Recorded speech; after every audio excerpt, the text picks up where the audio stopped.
أما بعد أعوذ بالله من الشيطان الرجيم بسم الله الرحمن الرحيم إن أولياءه إلا المتقون صدق الله العظيم وبلغنا رسوله النبي الأمين الكريم ونحن على ذلك من الشاهدين والشاكرين والحمد لله رب العالمين.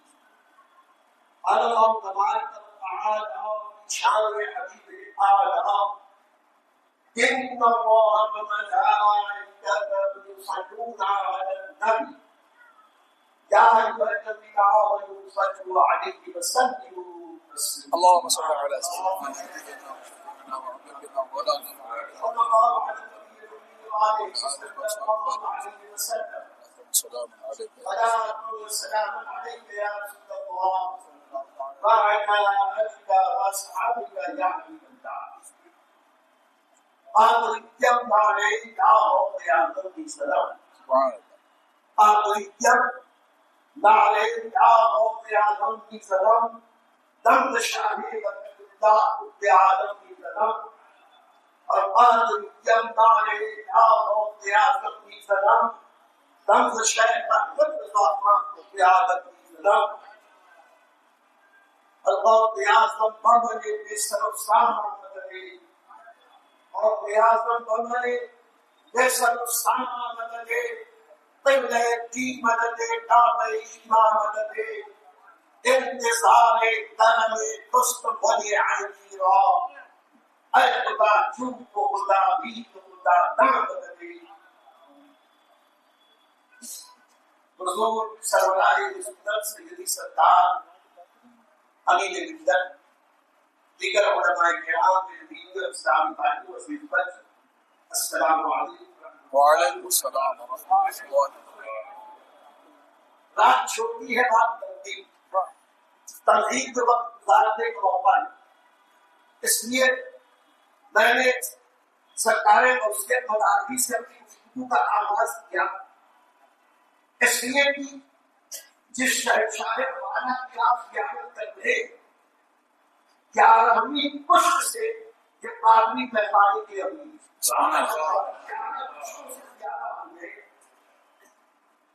آدمی بس کے شمع فروزہ آدمی گلستان کے منسٹر صاحب سیدی سرکار امیر ملت جو شہزادے ہیں حضور سیدی سرکار اکثر العلماء، نتیجے ہے حضور سیدی سرکار سید العلماء، مرید ہے حضور سیدی سرکار عالم العلماء سید اولاد رسول محمد میاں. اور ہندوستان کی وہ عظیم خانقاہ خانقاہ برکات کی اما ہے مسئلے غوثیت کے وہ سجاد و رشید کہ جس خاندان کی ہندوستان میں تاریخ 800 سال سے زیادہ تھی.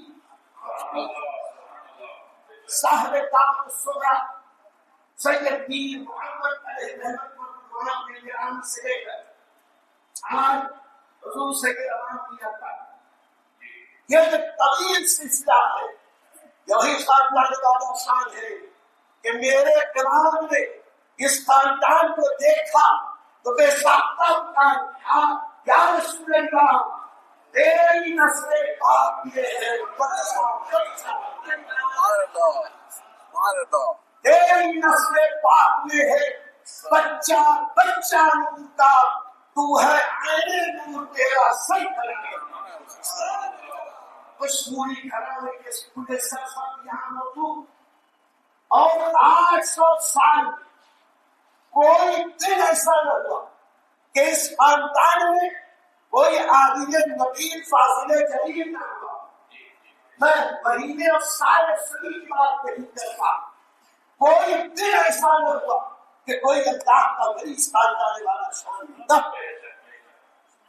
اگر ہندوستان کے اسلامی تاریخ 10-12 جلیل القدر علماء کی فہرست تیار کیا کہ ہندوستان کے 1000 سال کی تاریخ سب سے بڑے علماء کی فہرست ہے، تو اس خاندان کے کم سے کم 2 سے 3 آتا ان 10-12 کی فہرست میں ممتاز ہو جائے.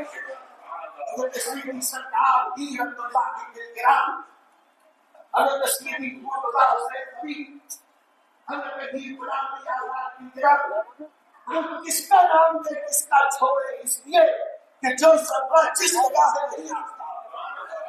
اس لیے اس 800 سالہ تاریخ کو ہم تو بڑے فخر سے کہتے ہیں، وہ لوگ جو ہم مسلمانوں سے ہماری ناگرکتا اور ہماری شہریت پوچھتے ہیں، ہمارے پاس ایسے ایسے ہمارے آقا ہیں کہ 800 سال سے شہریت کا پروانہ جیل میں ہے.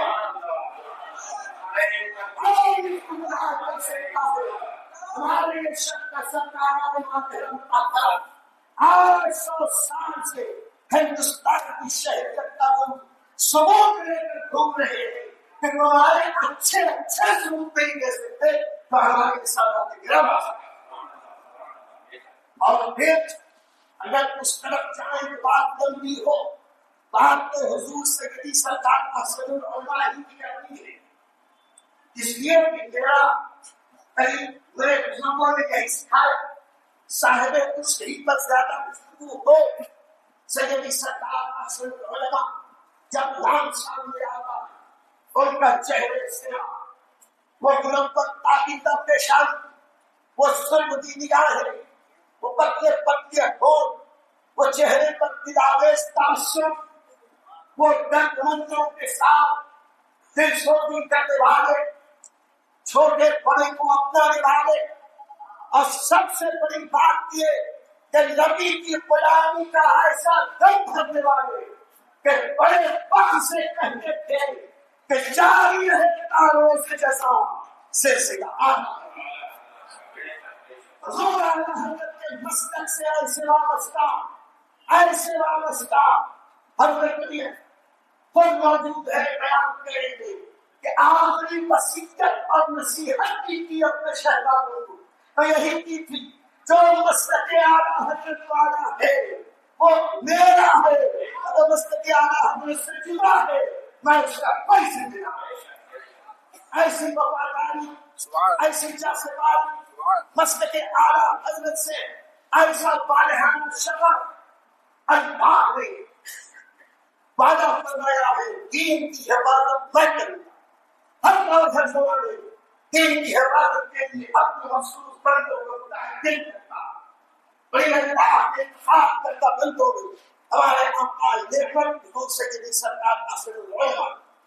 اگر میں چند لفظوں میں بیان کروں اور ماں رہنا کی اس اندھیری کوٹری میں جب احسن العلماء سید آل تشریف حیدر کے گھر تشریف فرما ہوئے ولادت ہوئی تو دنیا یعنی اس وقت جو وہاں آیا تھی قابلہ تھی وہ پریشان ہوئی کہ ایک نومولود بچہ آیا ہے، یہ بچہ تو سر سے پیر تک غلاف میں کٹا ہوا ہے، قدرتی غلاف، اور اس قدرتی غلاف کے سر پر تاج جیسی مہر کی ہے.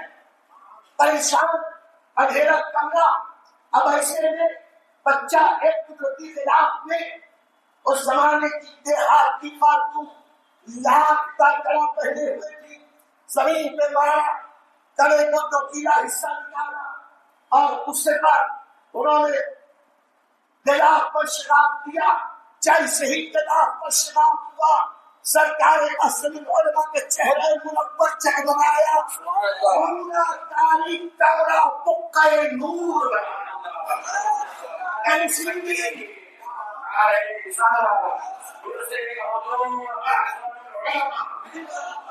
اب اسی دن مشیت نے اعلان کر دیا جو آج اپنے اس تاریخ کمرے کو جگمگایا ہے، پوری سنیت کو جگمگایا. مسلک اعلیٰ حضرت کا حقیقی ناصر ہوگا، پاس والے مسلک اعلیٰ حضرت ہوگا، اعلیٰ حضرت کی آن بان شان ہوگا، اعلیٰ حضرت کی پہچان ہوگا. اور میں نے دیکھا کہ جیسے جیسے یہ بچہ ہوش کے ناخن دیتا گیا، عمر بڑھتی گئی، اس کی خوبیاں بڑھتی گئی. الحمدللہ اللہ نے سہل کیا تھا تو سہل رسا، قوت حافظہ کی اللہ نے جب علم دیا، علم کے حصول کا شوق ایسا دیا کہ علم حاصل کرنے کے لیے خود ان کے لیے دور دور سے ان کے ماموں حضرت کے اساتذہ کو اپنے ایک بچے کو پڑھانے کے لیے حضرت غلام چیرانی آسمی تشریف لائے. ان کے اساتذہ میں شیخ شیخ سنت، ان کے اساتذہ میں مفتی خلیل قادر کافی، ان کے اساتذہ میں ارے سب سے پہلے تو وہ بابرکت مدرسہ ملا جسے والدین ماجدہ کہتے ہیں. قرآن کی ابتدا والدین ماجدہ نے کی، حفظ کرانے کی ابتدا والدین ماجدہ نے کی. پڑھتے گئے پڑھتے گئے پڑھتے گئے پڑھتے گئے. میرے دوست نے کل اپنے قصیدے میں کہا تھا، جب کسی نے پوچھا آپ اردو کیسے بنے، کہا تو پڑھتا گیا پڑھتا گیا پڑھتا گیا پڑھتا گیا حتیٰ کہ اللہ نے مجھے قدر بنا. آدمی فقیر مارا ہے پڑھتا گیا پڑھتا گیا، حافظ قرآن ہوا، قاری قرآن ہوا، عالم نبی ہوا، قاضی جلیل ہوا، بے پرد فقیر ہوا، مفتی بنا تو بے مثال، ادیب بنا تو بے مثال، شاعر بنا تو بے مثال، مبتدع بنا تو بے مثال، اور جب شیخ بنا تو پیر کامل بن گیا، مرشد اعظم ہند بن گیا. اور حقیقت میں اپنی خانقاہ میں جس گدی میں بیٹھا تھا اس گدی کی ہو گیا. اپنے بڑوں کا حقیقی عکس جمیل تھا، اپنے بزرگوں کے خوبیوں کا ایک دعا تھا جسے سرکار اصل علماء کہتے ہیں. میرے دوستو، یہ سیدوں کا گھرانہ آج نسب پر فخر نہیں کرتا، یہ مصطفیٰ پیارے کی غلامی میں فخر کرتی ہے. ہم نے اصل العلماء اور اس خاندان کے بزرگوں کی تعریف پڑھی کہ سرکار اصل العلماء جیسے ہی ہوش کے ناخن لیتے ہیں، نمازوں کی پابندی، جماعت کی پابندی، بالغ ہونے سے پہلے باجماعت فرض نماز پڑھنے کی عادت بناتی ہے. پھر زندگی میں کبھی نماز چھوٹی نہیں. ایک بار چند کی مدرسے کے جمعہ کے دن آئے، صبح کا وقت تھا، اندر قبر دیکھی. لوگوں نے کہا حضرت جمعہ کے آئیں گے ملاقات کر دیں گا. ہم لکھنؤ سے آئے کل ہمارے امتحان میں رات تک امتحان میں پہنچ کر پائیں گے. واقعی ہمارا دل ہے کام یہاں پتا ہے، لیکن کیا کریں مجبوری ہے، ہم مسافر ہیں. تو حضور احسن العلماء کو اندر خبر دی. میرے دوستو، یہ وہ شیخ طریقت ہے جو نبی کی سنت پر عمل کرنے والے، ہر بات کو ساتھی پر رحموں کے اتباع کرنے والے یہ غریب طلبا تھے. ان کے لیے طلب کرنا بلا تشریف لائے، مرید کیا، جو کچھ کہنا تھا کہا سنا. اس کے بعد کہا کہ اگرچہ جمعہ کا دن، جمعہ کی نماز جو فرض ہے مسافر کے فرض نہیں، مسافر کے لیے رخصت ہے، اس لیے میں تمہیں اجازت دے رہا ہوں. لیکن فقیر کا طریقہ یہ ہے، پوری زندگی میں جب بھی میں نے سفر کیا ہے ایسے انداز سے سفر کو ترتیب دیا ہے کہ جمعہ کبھی نہ کرے، جمعہ میں نے کبھی نہیں چھوڑی ہے. اگرچہ رخصت ہے یا عزیمت ہوتی ہے تب کہانی پیر ہوا کرے. کہانی پیر کا بیٹا ہو کہ پیر نہیں بنا، نبی کا سچا غلام ہوتا ہے تب اچھا پیر بنتا ہے. حضور اشرف، حضور احسن العلماء، ان کی کیا کیا بات کرے. نمازی تھے بے مثال، عالم تھے بے مثال، درد رکھنے لگتے، قرآن پڑھنے لگتے، اچھے اچھے صحابے مثال اپنے کام دھرنے لگتے کہ کتنی پیاری میٹھی شستہ انداز میں قرآن کی تلاوت کر رہے ہیں، حفظ کرتے، حافظ تھے. تو ایسا عظیم بمبئی کے دو شریفیں پڑھائے اور ایسا پڑھایا، اکیلے کھڑے ہوئے، بسم اللہ الحمدللہ سے شروع کیا اور 20 رکعات میں الحمدللہ والناس کی سین پر پہنچتے.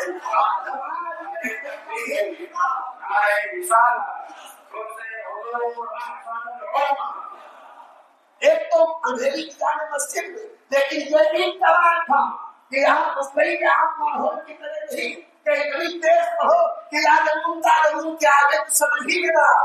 یہ حضور احسن العلماء تھے، یہ کی پہچان تھے، آن بان شان تھے. قرآن پورا سنایا اور اس سے سنایا کہ سننے والے حفاظ کہتے تھے ایسا لگتا ہے کہ موتی کی طرح الفاظ ان کے زبان مقدس سے نکل رہے، ایسا قرآن سنایا. اور پھر یہی نہیں، روزہ رکھنے والے بے مثال، نیکیاں کرنے والے بے مثال، مبلغ بے مثال، والدین کے فرما بردار بے مثال. ایسی تاشیاں والدین کی واقعات میں بھی نہ جا پاؤں گا. اگر دیکھیں تو ان کی زندگی کو جس ساتھ سے دیکھو اس ساتھ سے چمکتے چمکتے نظر آئے گی.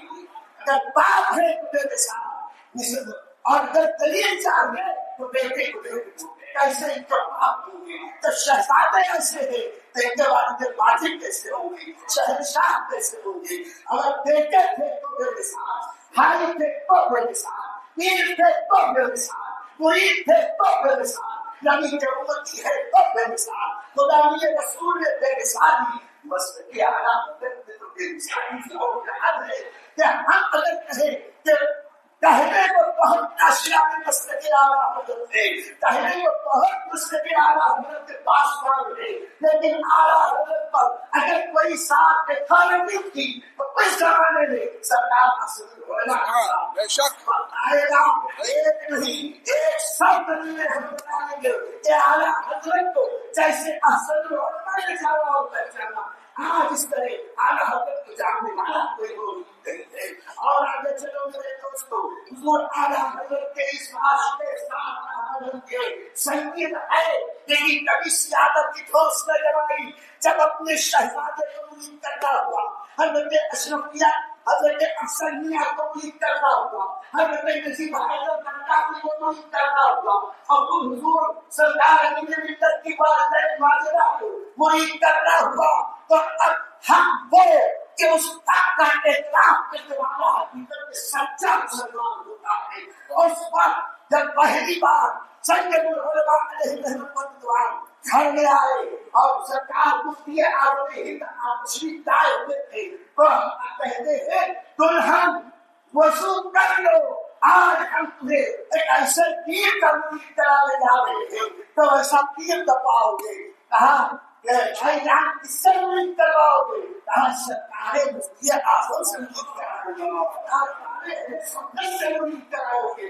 ایک دوست مسئلہ سوچو. پوچھنے والے نے جب پوچھا حضور آپ کے گھر میں اوپر سے نیچے تک سب پیر ہی پیر ہے تو یہ خانزادے کو کیوں؟ تو اس کا جواب پوری خوشی خاندان کے بدلے کے لیے حضرت نظمی میاں نے کہا تھا کہ عشق رسول پاک کا اعجاز دیکھیے، عشق رسول پاک کا اعجاز دیکھیے. ایک خانزادہ سیدوں کا سلام میرے مرشد اعظم سرکار نجیب حیدر منتصر نے مجھ سے بتایا کہ میں چھوٹا تھا، میرے بڑے بھائی افسر یہاں آئے، کہا کہ میں آج حضور مفتی اعظم ہند کا مرید ہو گیا. میں نے کہا میں بھی مرید ہوگا. میں بھی دوڑا ہوا گیا مرید کا مرید کیے. ابا جان سے کہا میں حضرت سے مرید ہونا چاہتا ہوں، کوئی اور ہوتا تو جو حق پسند نہ ہوتا وہ یہی کہتا ارے رک جاؤ تمہارے گھر میں کیا پیروں کی کمی ہے. لیکن اصل میں انہوں نے کہا اور بیٹے آگے جا کے مفتی اعظم کے سامنے کیا کہا حضور کہ میرا چھوٹا بیٹا چھوٹا شہزادہ اسے میں اکھا کے سرکار مفتی اعظم ہند بولنے لگے، کہنے لگے میرے پاس کیا ہے؟ میرے پاس جو کچھ ہے آپ ہی کے خاندان کا ہے، آپ ہی کا دیا ہوا ہے، آپ ہی کے گھر کا ہے، میں نہیں، اسے آپ مرید کریں. سیدی حسن العلماء نے کہا حضور اگر آپ اس بچے کو مرید نہ کریں گے تو میں وصیت کر جاؤں گا کہ یہ تعاون کسی کا مرید نہیں ہو سکتا. اگر یہ پورا دنیا سے گیا سرکار اس کے ذمہ دار آپ ہوں گے، ورنہ اسے مرید کر دیجیے. میں پوری شہزادے کا حق تھا حضور مفتی اعظم نے بیان کی اور پھر لڈو بھر بھر کے تو روز جب بھر بھر کے لڈو دیے. سرکار کبھی کے منت کہتے ہیں میں دامن پھیلا لیا، دامن پھیلا لڈوؤں سے بھر گیا، میں دوڑا ہوا آیا تو اصل میں فرمایا یا حضور مفتی اعظم ہند آپ گھر جا رہے ہیں تو دونوں شہزادوں کا شجرا دیکھ لیجیے، لیکن یاد رکھیے یہ لوہا والا شجرا دیکھنا دستخطیر میں آپ کے دستخط والا شجرا دیکھنا تاکہ میرے شہزادے جب قبر میں جائے تو آپ کی دستخط والا شجرا دیکھ۔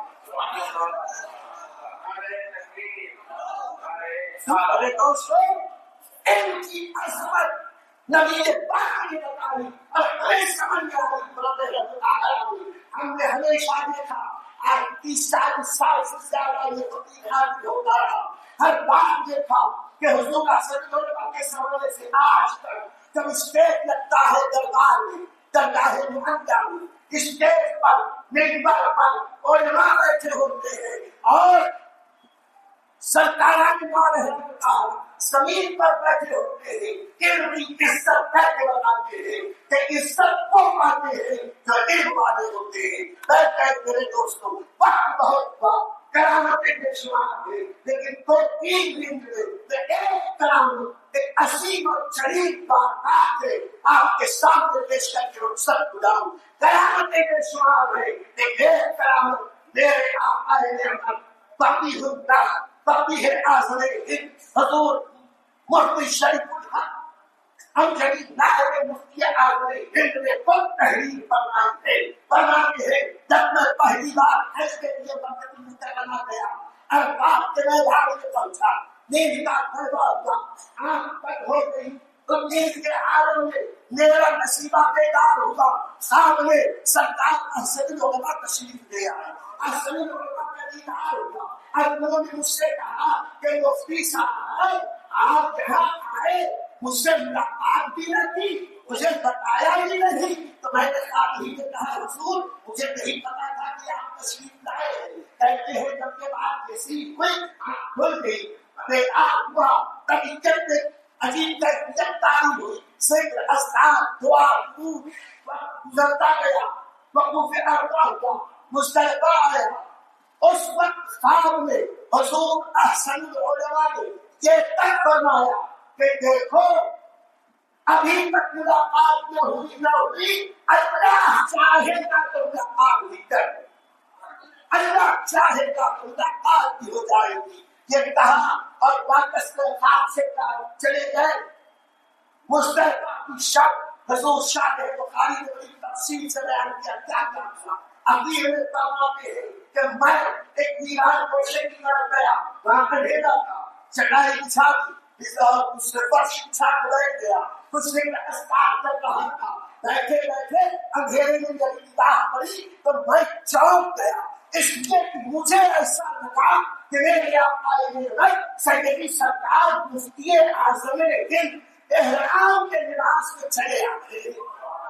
جب میں نے مفتی اعظم کو دیکھا اس پانی میں جب پریشان ہوا کھڑا ہو گیا، حضرت آئے سلام کیا، قریب آئے تو میں نے دیکھا کہ مفتی اعظم ہند نہیں ہے، کوئی اور بزرگ ہے، اور اس اندھیرے میں سمجھ میں آیا کہ اور ہے، پر آگے انہوں نے سلام کیا، خیر واقعیت پوچھی، پھر اس وقت کہتے ہیں میں خود فراموشی کے عالم میں تھا، میں اس میں پڑھ رہا کروں کیا، کچھ الفاظ نہیں نکل رہے تھے، تو آنے والے بزرگ کہتے ہیں کہ اگر آپ اجازت دے تو آپ کے فرش پر میں بھی بیٹھ جاؤں، فرش بچھا ہوا تھا، میں نے کہا اہل سہل مرحبا، بیٹھ گئے، اس سے نام پوچھا، کام پوچھا، وطن پوچھا اور مصروفیات پوچھی، دعائیں دیتے رہے۔ میں نے کہا حضور میرے لیے بھی دعا کرنا ہے، اور دعائیں دی، کہا میرے لیے مغفرت کی دعا کرنا ہے، تو ان بزرگ نے دعا کی، اللہم اغفر لأخی هذا،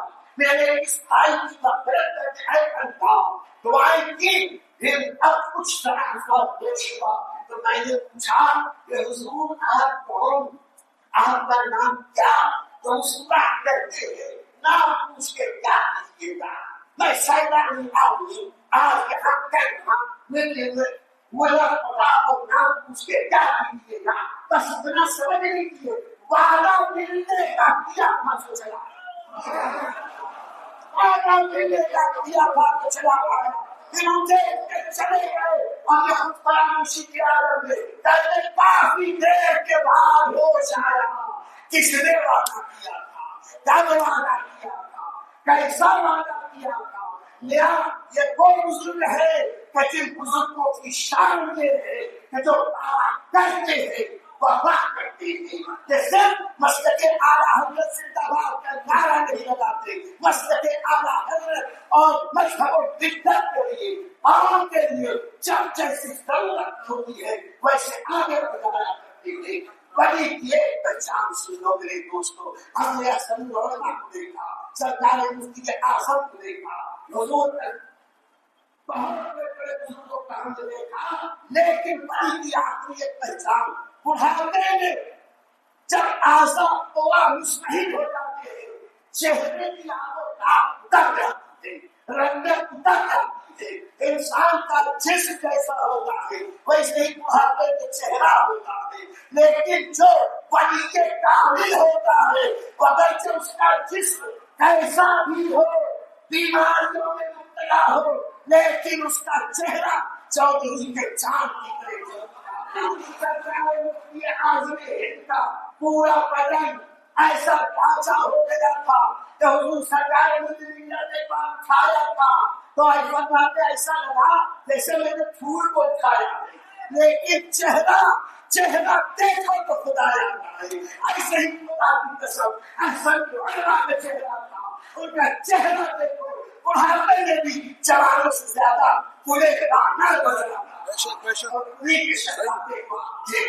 اور ان کی اس منزل میں اب کن معاملات سے گزر رہے ہیں، کن حالات سے گزر رہے ہیں، اس کے باوجود چہرہ بتا رہا ہے.